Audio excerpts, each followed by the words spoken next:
Bonjour à tous, petite vidéo pour vous montrer le raccourci clavier CTRL R pour créer des loop cuts. Alors j'ai passé en mode édition parce que CTRL R ne fonctionne qu'en mode édition bien sûr. Euh, donc je vais me mettre en face, voilà, je vais faire CTRL R et je vais attendre que le segment violet apparaisse. Donc il faut faire bouger sa souris, hein, voilà, soit on veut le mettre à l'horizontale, hein, donc on va aller sur les côtés, soit on va le mettre à la verticale, on va aller vers le haut, hein. Alors après, je vais pouvoir rajouter, en faisant tourner ma molette de souris vers l'avant, de la géométrie. Alors ce qui est intéressant, je valide une fois, je peux aussi faire glisser son positionnement, mais si je ne les fais pas par inadvertance, je peux cliquer sur le bouton droit pour qu'il la recentre. Et là, il l'aura validé en la centrant, hein, je l'ai expliqué dans une autre vidéo. Alors, pourquoi c'est intéressant le loop cut? Pourquoi par rapport à la subdivision, ça peut être intéressant. Je vais invoquer un autre cube. Je vais le bouger. Voilà, je vais le mettre là. Je vais l'éditer et je vais le subdiviser. Donc j'appuie sur la touche W. Voilà. Alors, vous voyez, entre celui-ci, je vais même le resubdiviser. Voilà. Et celui-ci. Donc la différence, c'est que là, j'ai fait juste de la géométrie dans ce sens-là, et ça me permet de pas avoir besoin de créer des points partout qui me serviront en rien. Pardon.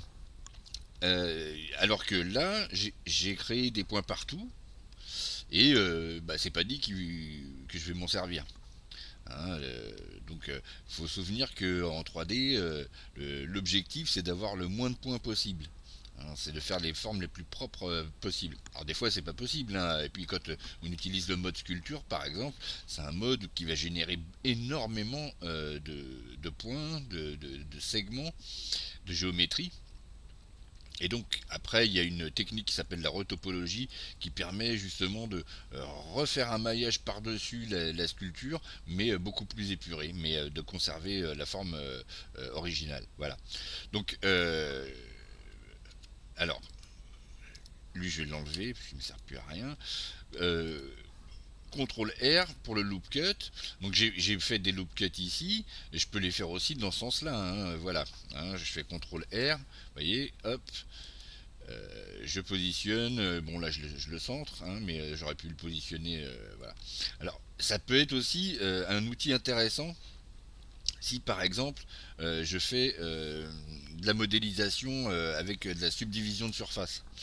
Par exemple, je vais me passer en mode objet, je vais aller sur mes modificateurs, là c'est la petite clé, là, l'outil.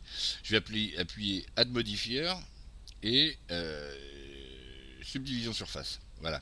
Donc là, j'ai ajouté une subdivision.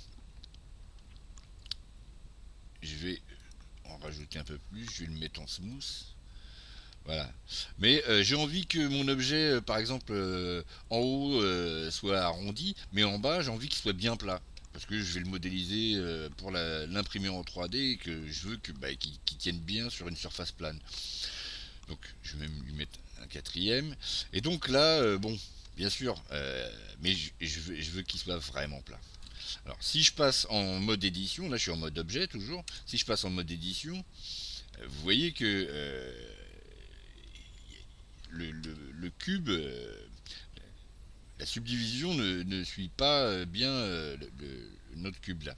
Donc là je vais appuyer sur A pour désélectionner tout. Je vais faire box select. Je vais tout sélectionner. Alors, attendez, ouais, je suis pas en sélection transparente. Voilà. Je me remets en 1. B. Je sélectionne tout. Là, donc tout est sélectionné. Et alors là, ce que je vais faire, c'est que je vais aller sur. Je vais appuyer sur N pour invoquer les propriétés de mon espace de travail là. Et ma. J'ai ce qu'on appelle la min crease, c'est quelque chose qui va permettre de coller le, le, la subdivision au maillage.